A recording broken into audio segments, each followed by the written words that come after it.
the MSI B850 Gaming Plus Wi-Fi. Now let's take a look at how long it takes to boot up. The design of this board is pretty decent. Exceptional good Wi-Fi adapter, 320 MHz channel bandwidth. The question on, does this motherboard able to run a high-end processor?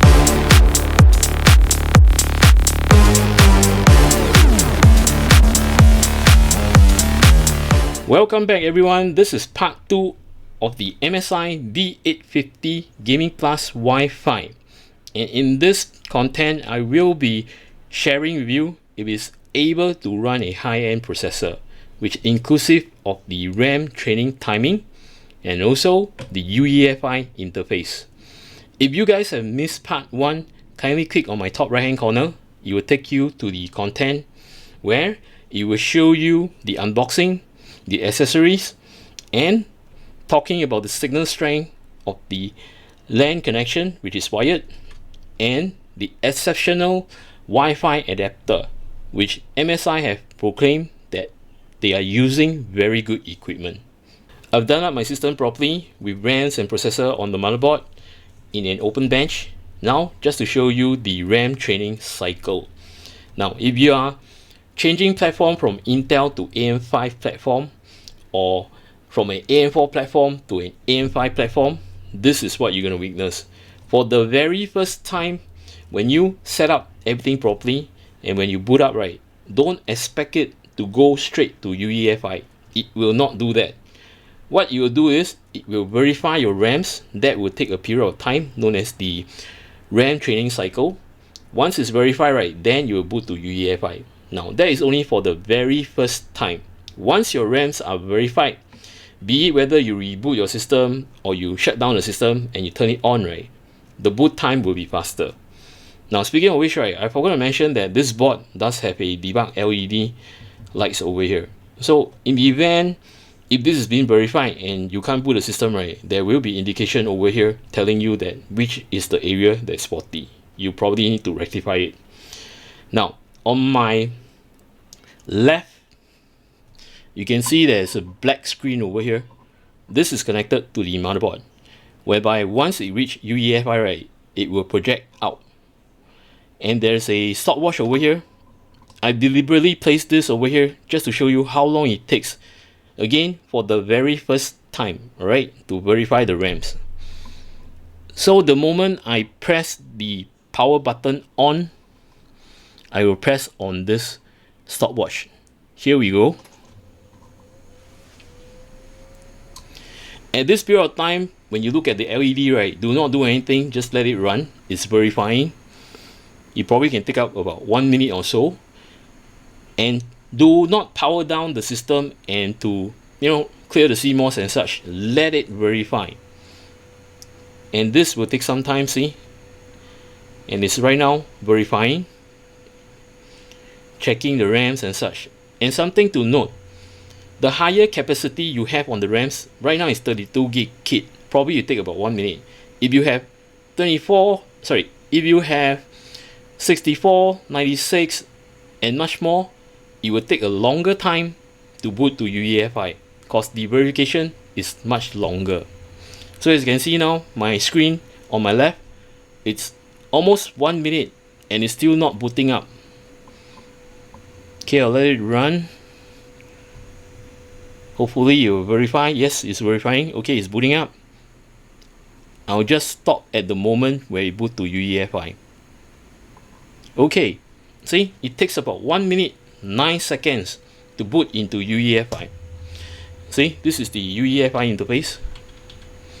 Now, this RAM has been verified. Right now, since I don't have the reset switch, I will power down, shut it off totally.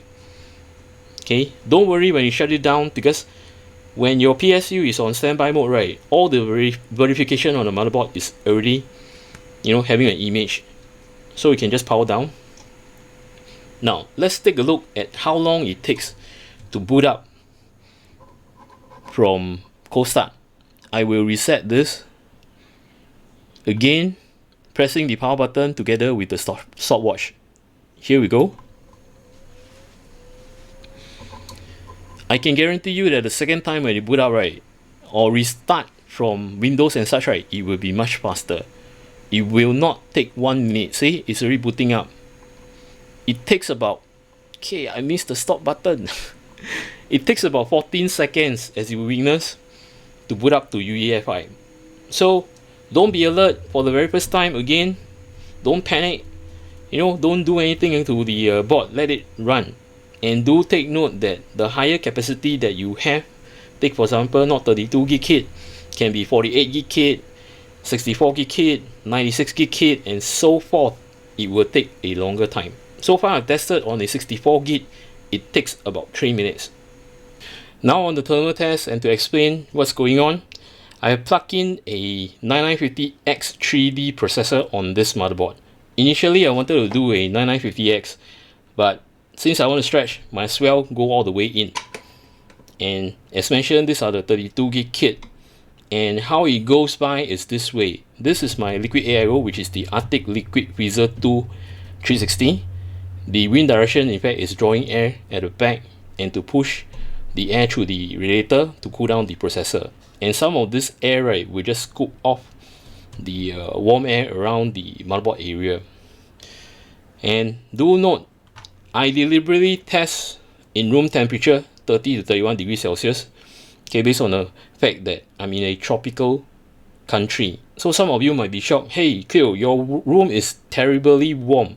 Yep, it is terribly warm, but most of the time I do have fan blowing to me, but it's just that I want quietness. So right now my fans are off, just to show you that based on room temperature, right, it's very different from States or Europe, whereby you have cool temperature. The surrounding of the air, right, is in fact cooler.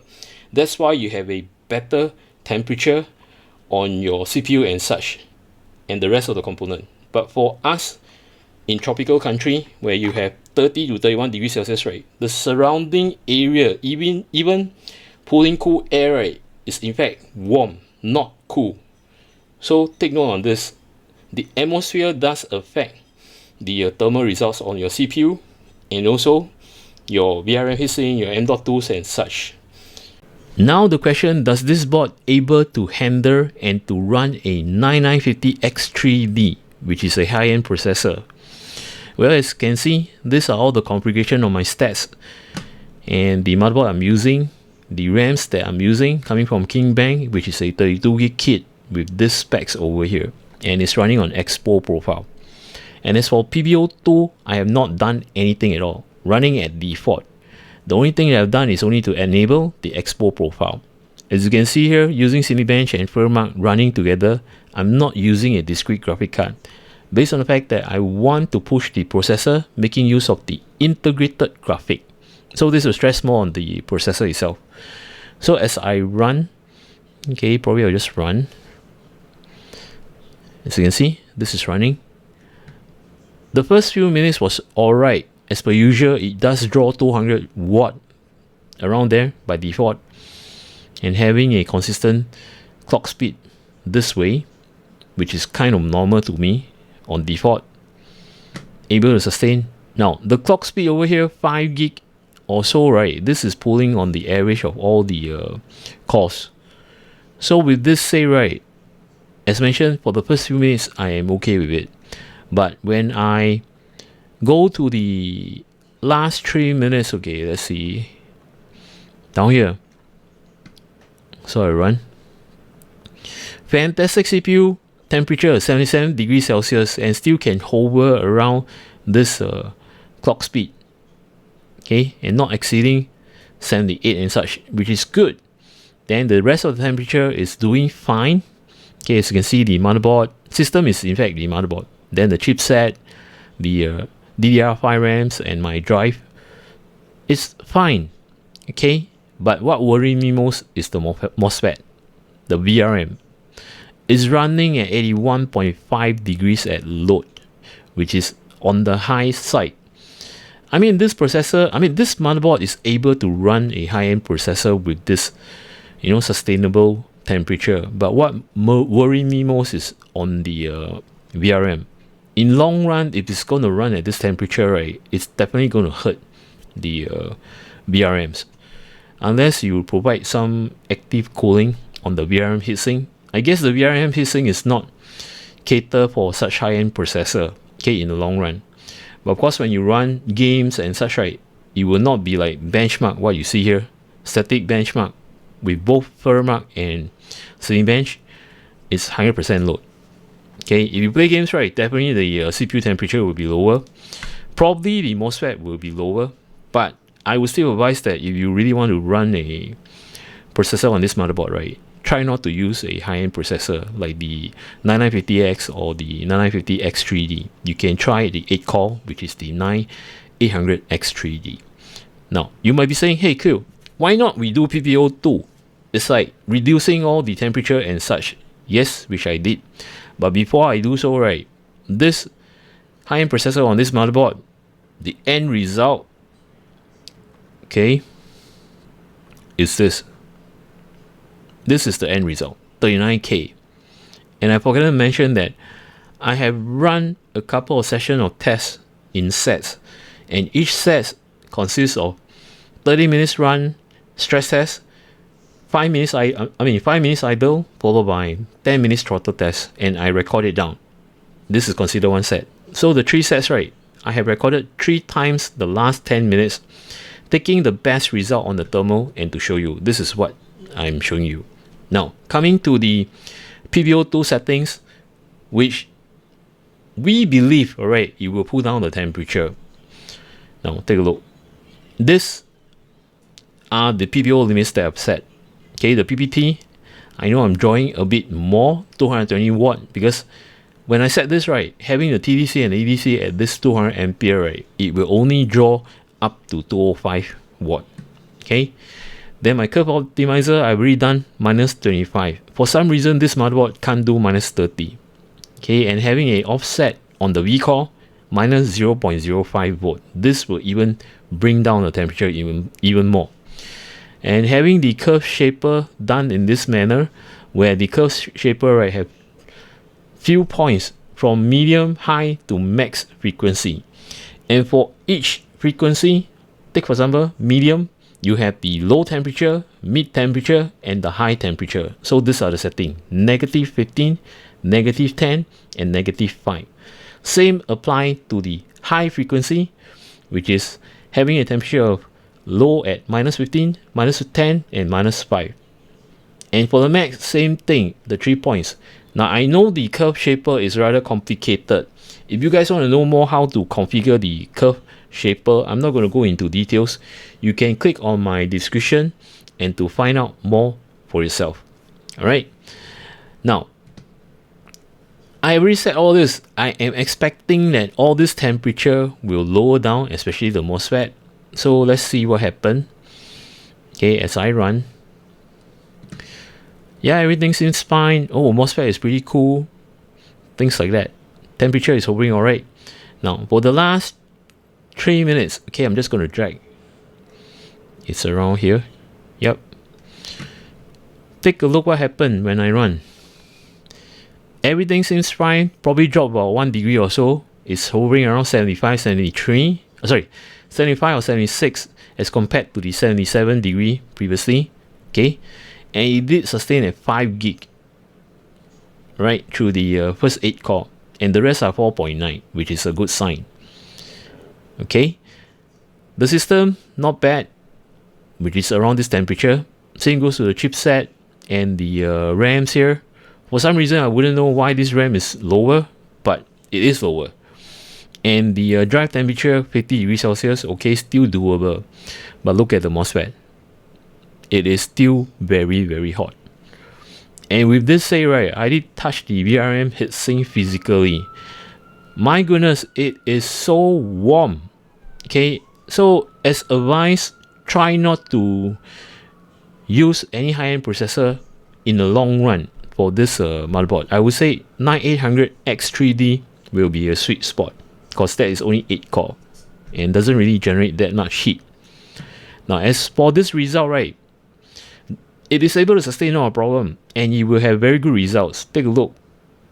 42K from the default 39K to 42K. This proven that this board is able to pull, but make sure you use the correct processor. Okay, because my concern is on the MOSFET, the VRM. Overall, I have a very good experience with this board, though there are some flaws. Now, starting off with a good point. First of all, aesthetically pleasing. If you want to place this in a white case, right, it will definitely blend in, even though these are silver. And best part is all this, right, are made of aluminium.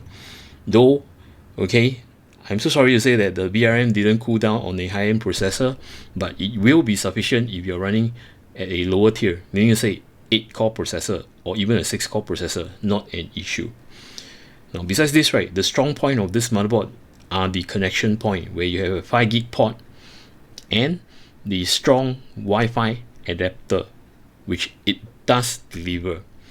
So if you have a very strong router, right, definitely this adapter will catch it. As I've tested before with other Wi-Fi adapters, right, at the same distance, I'm not getting at that gigabyte transfer rate. Okay, max I only get about 1.5, 1.6, and it's claimed as Wi-Fi 7. So this is truly a Wi-Fi 7 adapter that has 320 megahertz channel bandwidth, which this shows the strength of what this board can do. So if you are just gaming, okay, not really doing on content creation, sad to say that the Type-C transfer rate, right, is at 10 gig. If that is sufficient for you and you don't mind the time, right, yep, you can do some light content creation. But I would say that this is actually purely for a gamer who wanted just plug and play and that's it. All right, no, nothing to hassle about. And do remember, as I've shown you, right, please plug either a 6-core or a 8-core processor to this board. Okay, it can be 7800X3D or a 9800X3D, nothing more. And don't go too fanciful with tons of RAMs, as I mentioned to you. The best way to keep it simple: dual RAM stick, as in like dual channel RAM stick, either 32 gig kit, 64 gig kit, and that's it. Having a sweet spot of 6,000 to 6,400, rather than to go all the way to spend your money on 8,000 bar speed, but then your cache latency, right, which is your timing, which is about 40 or 48. No point. You won't gain much through that. So this is my take. Now listen to me out. Okay, why am I saying that I had a very good experience on this? This is based on personal level. I myself is a PC builder, and at times I do research and watch YouTube, and some of the reviewers, right, I just want to understand when they talk about it. Yes, they know something about the board and telling you that, oh, look, you should be placing this and etc, etc, etc. Do not place something higher. And they just say that the board is not catered for it. Yeah, what is not catered for it? That's my question. Is it not able to boot up, or is it there are errors when you're using it or such? Well, probably someone might tell me that, hey Cleo, that is common sense, but it's just that I want to know what is not feasible. Take for example, if I were to run a high-end motherboard, high-end processor over here, right, I know my VRMs is not able to take it. So they might be side ways of doing it. Probably implementing few blocks of aluminium here to absorb more heat, or place a active fan to it, things like that. It's like being as a creative person rather than stick on just default and such. Okay, this is actually my take, but in general, for general usage, right, I want to know why this board is not able to cater for the processor. So with this say, right, I had a very good experience. I learned something new today, whereby I'm very cautious about certain things like the surrounding, the temperature, which will affect the processor from hitting that the gigahertz. Same goes to GPU, though this is not related to GPU, but I will look the surround temperature, because the whole system, right, is not only just the processor and the GPU itself, the die itself. You have to look at overall what is affected. If you're running at very high speed, yes, okay, you can do that But what about the temperature on your VRM? So at the beginning, probably you can run. Okay, I have some friends who actually purchase boards which are entry level. They have a very good deal. It's below like below $200 USD and such, and they run a high-end processor. But after a few months later, right, the board died. Why is it so?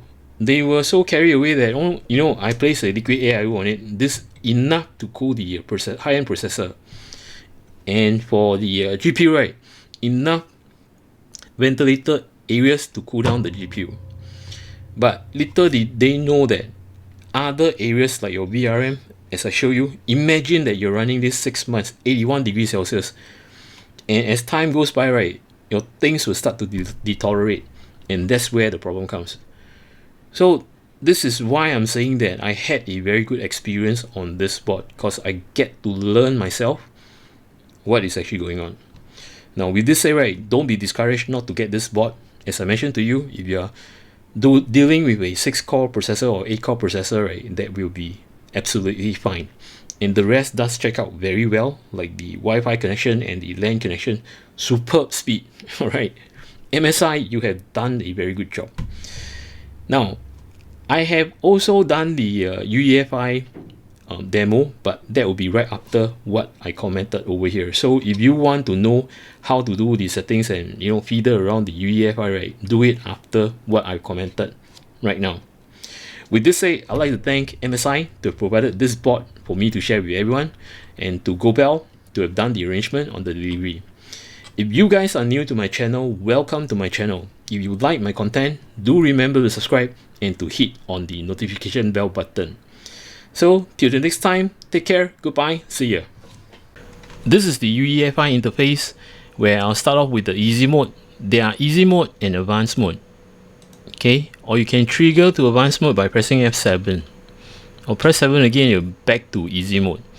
And right at the top, this is the M flash, whereby you download the latest BIOS, and you come to this, and to click on M flash, you can flash your BIOS in UEFI interface, or you can make use of the BIOS flashback at the back of your motherboard.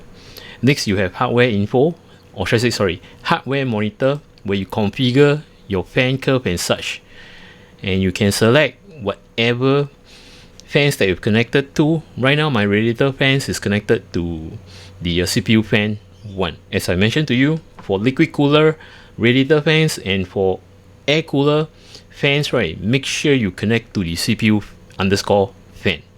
Then you can do your settings. It's either you use the graph, go up and down and such, or you can manually key in. Okay, see, you can do that, and you'll see the graph will react when you key in. Just to show you again, see the graph. Then what are the things that you need to monitor when you are triggering the PWM? So I normally set it to CPU core. Okay, so once it hits a certain temperature, right, my radiator fan will react. And besides this, right, you can set to PWM mode or DC mode, and having the smart fan mode on. Alright, now next will be the MSI performance preset. At the very first start, when you boot up the system, right, you will come to this page. It's either you set to auto or enable. Normally for us to configure, right, more challenging, right, we will set it to auto first. We will not just let the system enable. Next, we have this profile, whereby let's say you have done all the settings on all the configuration like your PVO2 and such and etc. You can come to this profile and to save the profile. As you can see, right, on the profile you can load or you can save. Next, you have this favorites. Now favorites is only used in advanced mode. Let me show you. Okay, heading to advanced mode, let's say you have a specific thing that you want to do, probably let's say this one. Okay, let's say you want to do AMD overclock. You just click on it, save on the profile. So when you go to the favorite, right, see, you have your favorite one as this. You can also delete off from here. Alright, now not to confuse you further, as in like, if you were to point at whatever configuration you wanted to, bookmark to your favorites, right, just do a right click on your button. See, it will show you which are the folder that you want to place, so you can actually organize them. Let's say I want this to be on favorite 2, okay, and this on favorite 1. So you can, organize them properly when you click on the favorites. Favorite 1, see, I've set this to TDP, and favorite 2, I set it to overclock. And again, on this menu, if you don't want that, you can point at it, do a right click, and to delete, it will be gone. See, favorite 2 no longer have the bookmark that you've done. Same goes to this, I can just delete. So everything will be clear. Now back to EZmode again. The BIOS log, whereby it tells you what are the changes that you have done. See, just now I have actually done a change on the fan curve. For help, showing you all the shortkeys. Okay, these are all the shortkeys that you can take a look. Next will be languages. Right now it's set to English. You can set all these languages that you select. Now, as for the search function, very simple. Let's say you have some function that you want to do, for example, AMD overclock. Okay,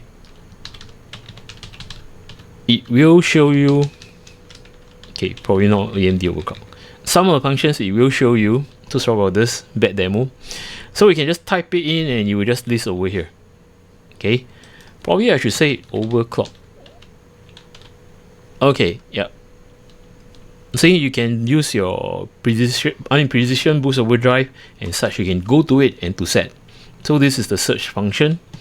Next will be a screenshot. This is self-explain, whereby you do a caption shot. Make sure that you have a thumb drive connected to your motherboard so that you can save the screenshot to the USB thumb drive. And last but not least, which is actually the exit. Now, over on this section over here, you have the CPU boost. If you do not want to configure yourself, you want the system to take over and to calculate whatever is best for it to pull up the frequency based on, your clock frequency based on the cooling, you can just turn it on. Okay, but for us, for me, I will normally leave this off and to configure myself. Now for NPU AI boost, this is gray out. I believe there is a way to configure this. There are some application or even your RAMs and such, but right now I wouldn't have a clue what to do. Next, we have this memory, whereby you say standard, you can set this profile, Expo profile. See, or this AXMP is meant for Intel, right? The RAMs that is catered for Intel RAMs. You can use it over here, but you have to set to AXMP1. Right, at all times, if your RAM support Expo, just set it to Expo 1. This is all the information, what motherboard you're using, the BIOS version, and the BIOS date and etc. This system temperature is in fact your motherboard temperature. Over on my right, this is the CPU that I'm using, which is the 9950X3D. Then followed by the speed, etc. You can refer all the stats over here. Now coming to the easy configuration, you can set to see your favorites and such. Okay, but by default it's at easy configuration. So you can set this precision overdrive, as you can see over here, right? These are all the presets that you can do. You can set enhanced mode 1, 2 and 3. Figure it yourself. Okay, these are harmless. You can just click and go. See whether your system can boot up and to run Cinebench and Firmark and etc. Then all this, right, are setting the thermal points, as in like you don't want the system to go above 65 degree, 75 degree, 85 degree.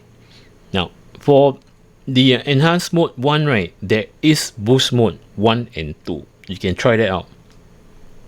Then you have then you have the advanced mode. When you click on advanced mode, right, you will, by right, you should show you how to configure, but I'm not so sure why it doesn't show. Doesn't matter.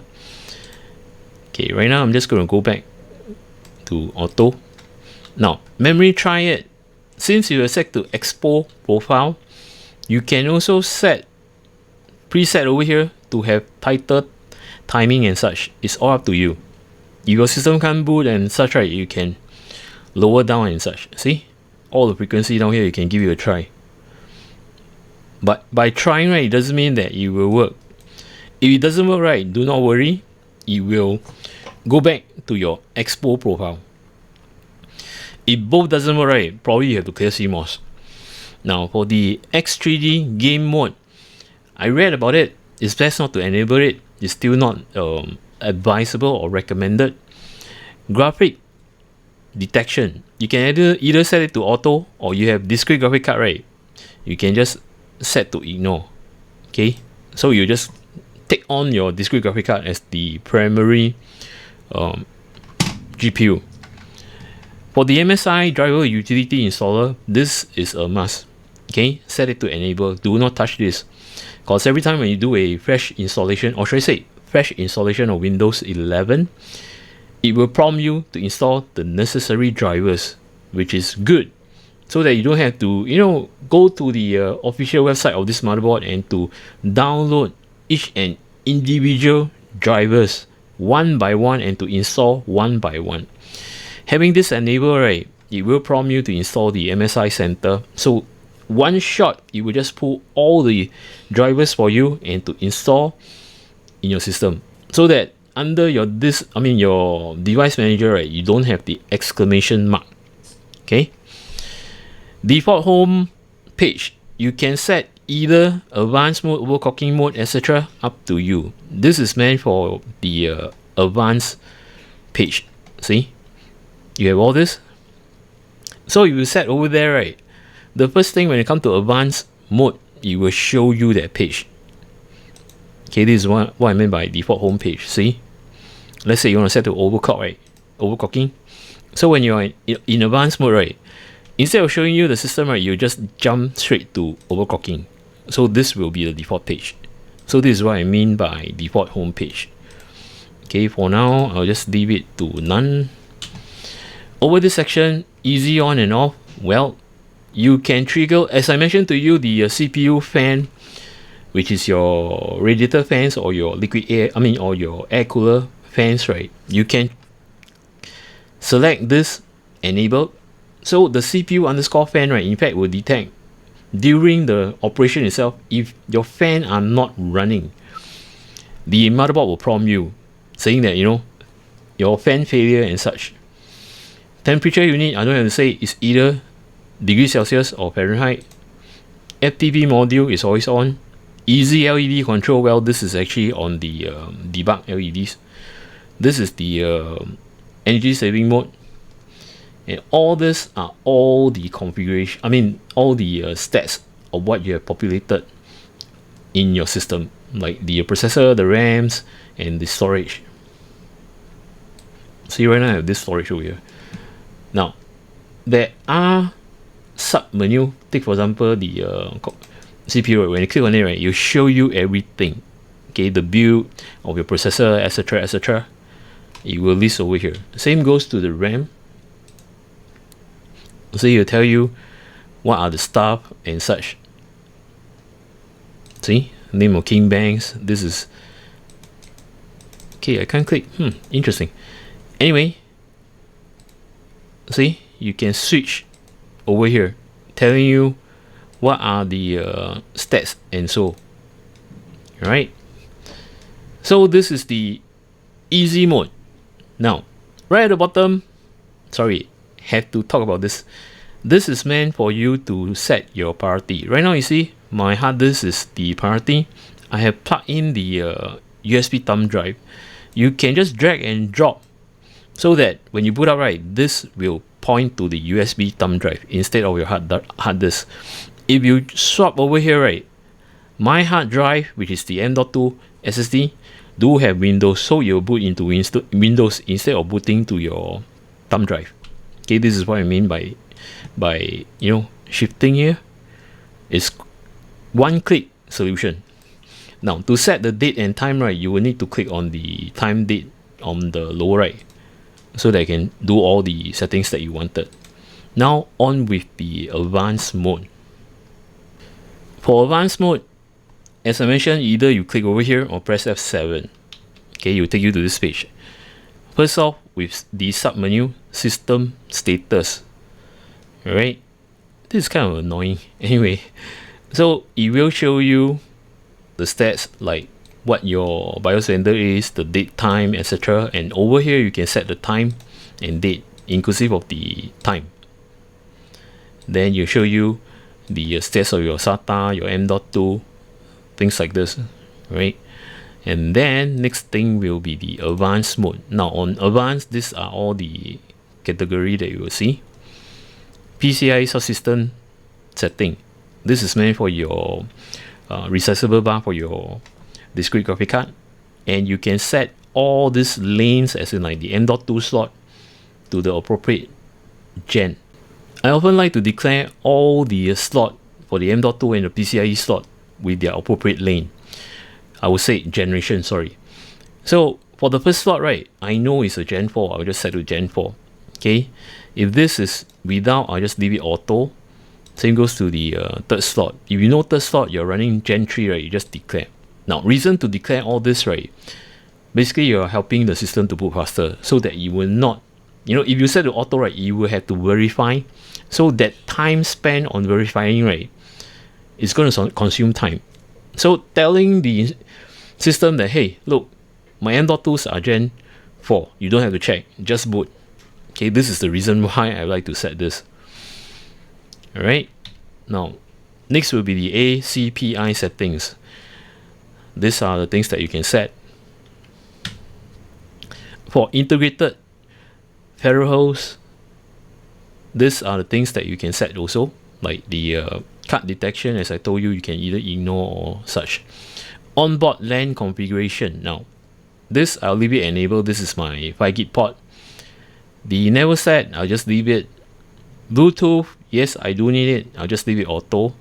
Then for SATA, if you have populated, just make sure that it's AHCI.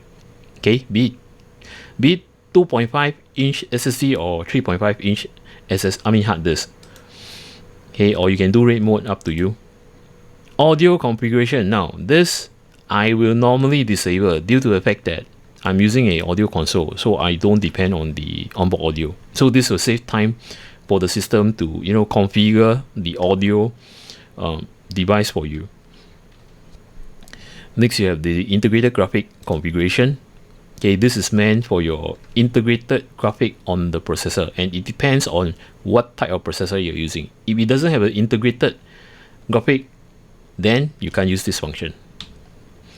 USB configuration, these are standard, I will not touch. Super IO configuration. Okay, this is actually for the COM port, which we don't use. Power management setup. You can set the, as I mentioned to you, the energy saving mode and such. It's all up to you. Now, for the BIOS, right, stay as UEFI. Okay, do not set to CSM. If you set it to CSM, you will have, you will load to the, in the past decade kind of BIOS interface, which is kind of ugly, and you will have a hard time to look for this to set it back to UEFI. So don't touch this, leave it as UEFI. Okay, this is a very beautiful interface. Wake up event setup. Now, I often like to use this to resume my PCIe device, because I programmed this. Okay, when I enable this, right, my RJ45, the wired port, which is the 5 gig, is connected, okay, physically with a wired.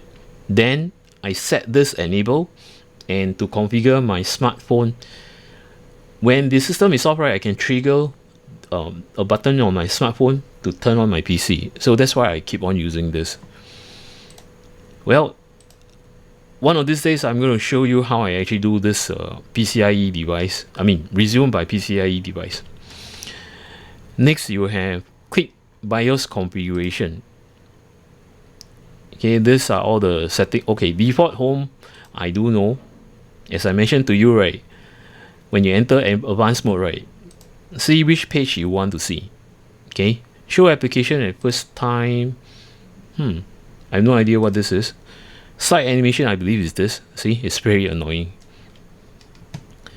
Secure erase. This is meant for you to erase your SSD. I would strongly advise you do not use this. Do not use this at all. Okay, because I had some bad experience whereby I do have data on my M.2s. and I use this.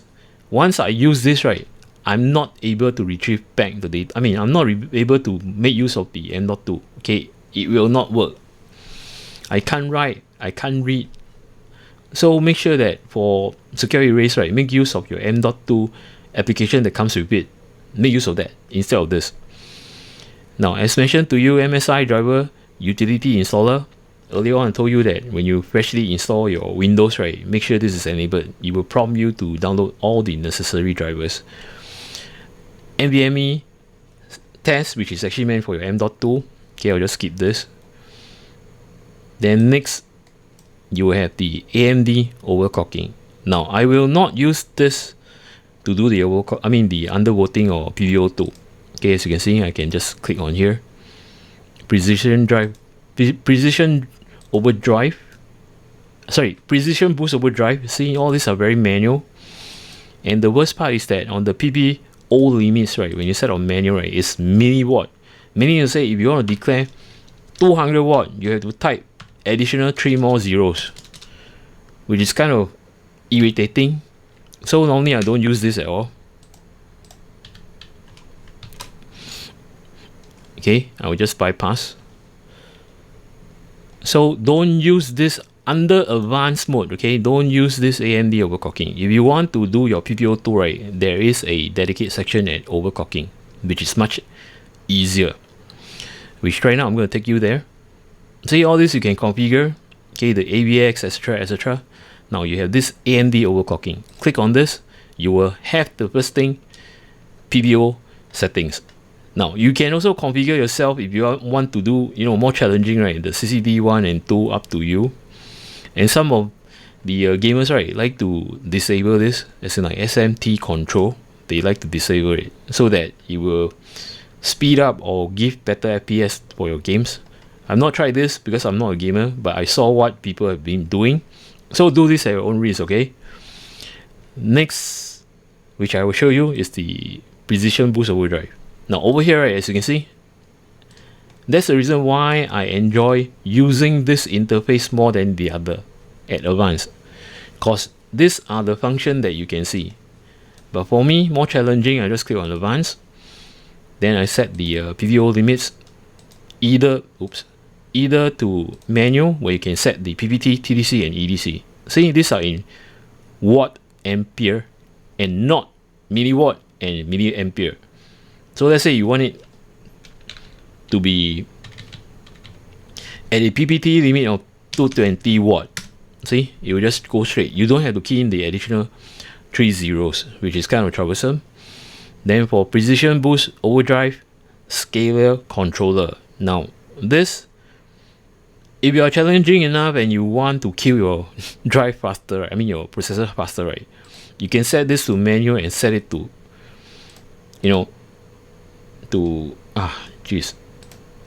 Okay, I'm just going to use my keyword. You can set it to 10x. What this does is actually it will pull more V core. Okay, and don't expect that when you're doing this, right? Yes, for the short period of time you will enjoy all the boost and everything, fast FPS and such, but actually you're killing the processor because you're drawing more voltage. So at all times, my recommendation is not to do anything with the scalar, just leave it auto. Next will be CPU boost clock override. You want to push further. Let's say you're running 4.3 base clock, you want to set it to 4.5. You can just enable, I would say 200 more megahertz boost. Yep, you can do this. But for me, right, I like stability. I do not like to force it as in like the configuration, because it will never run consistent when you do this boost. That's for my take. I'll just leave it disabled. Now, platform thermal throttle limits, meaning to say you set your system. Okay, you can do whatever settings that you want to pull the voltage and etc. But once it reaches, let's say you want to set 85 degrees Celsius, right, the system will hold back. It will not allow your configuration to pull and to push the clock speed of your CPU. GFX curve optimizer, I don't use this. Curve optimizer, yes, I do. Now, if you are using dual CCD, right, like what I'm using right now, you can configure per CCD core. Okay, I know a lot will just do this. Okay, all core negative 30, right? Now, you can do this, but mine in this motherboard, okay, this processor, in fact, I can do minus 30 in other motherboard, but not this motherboard. So this motherboard, I can only do 25. Okay, and you want more fine tune, right, to do with curve shaper and such, you can do per CCD, because first 8 set will be stronger than the next 8 set. Okay, you have CCD 0, I can do negative 20. Else for the next set of, the next 8 set calls, right, probably I do 15. Okay, this is what I mean by fine tune. Then you have this curve shaper. Now, again, I'm not going to explain this. Probably you will need to, do some research on it. I will leave a link in my description to Skater Bencher, whereby he will explain to you in details what is curve shaper all about. Okay, this is the overclock settings. Next will be AMD CBS. Okay, all this I don't fiddle with this, but just to go through and show you. Right, so these are the settings. Now the rest you can set, as mentioned to you, you can configure. Okay, now back to the overclocking. Next, you have all this base clock and such. You can set up to you. Optimizing profile. Okay, this is meant if, let's say, you want to set it on the fly, which is on Riser Master. If you set this right on Riser Master, there is a function where it says on the fly. You can just make use of this. Then right below you have the AXMP profile. As I told you, if your RAMs is only supporting Intel, you have the Expo profile, you can trigger over here. But mine has dual, as you can see, right? See, I can set either this or I can set either this, because this King Bangs this King Bang RAMs, right, is special. CL28 is very super tight timing. I can either choose XMP profile or Expo, but as mentioned in AMD, right, I will just put Expo profile. Then you can set the DRAM speed and such. Normally I'll just set the F clock frequency. I know that this is actually 6000 bus speed, so I just set it to 2000, which is 2 times 3000, because it will run in that way. Then for this U clock diff1 mode, right, setting to 1:1 ratio. This is meant for 6000 and 6400 bus speed of the RAM. You may use a 1:1, which is this.